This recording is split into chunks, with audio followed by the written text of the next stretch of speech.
তোমাকে ভালোবেসেছিলাম, সেটাই আমার জীবনের সবচেয়ে বড় ভুল। কিন্তু তোমাকে ভালো না বাসলে আমি ভালোবাসার কষ্টটাই অনুভব করতে পারতাম না। তবুও তোমার জীবনকে অভিশপ্ত করব না, কারণ আমি আজও তোমায় ভালোবাসি। আমার সুখটুকু কেড়ে নিয়েছো, কিন্তু আমার মনে লুকোনো ভালোবাসাগুলো তুমি নিতে পারোনি। এটাই যে আমার বেঁচে থাকার সম্ভাবনা। ভাবছো তো এরকম একটা কথা বলে কেন ভিডিওটা শুরু করলাম?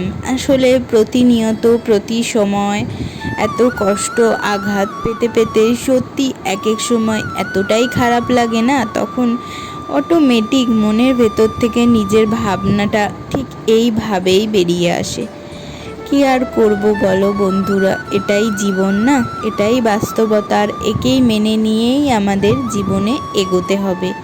তো শুভ সকাল বন্ধুরা, আমি শ্রাবণী। আমার ভিডিওতে তোমাদের সবাইকে অনেক অনেক ওয়েলকাম জানিয়ে আজকের দিনটা শুরু করছি।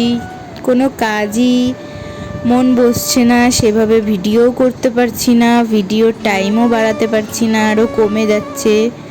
তো যাই হোক, চলো যেটুকু করেছি যা করেছি সারাদিনে তোমাদের সাথে শেয়ার করি। আমার এই ছোট্ট পাপাটার মুখের দিকে তাকিয়েই সমস্ত কিছু করতে হচ্ছে। তো চলো, ফার্স্টে ওকে স্নান করিয়ে দিয়েছি, ঘুম থেকে উঠে খাওয়ানো এগুলো তো করিয়েছি, সেগুলোর ভিডিও করিনি। এবার স্নান টান করিয়ে আমিও একটু ফ্রেশ হব। মাথাটা ভীষণ যন্ত্রণা, মাথায় একটু ভালো করে অয়েলিং করব, তাহলে মাথাটা হালকা হবে।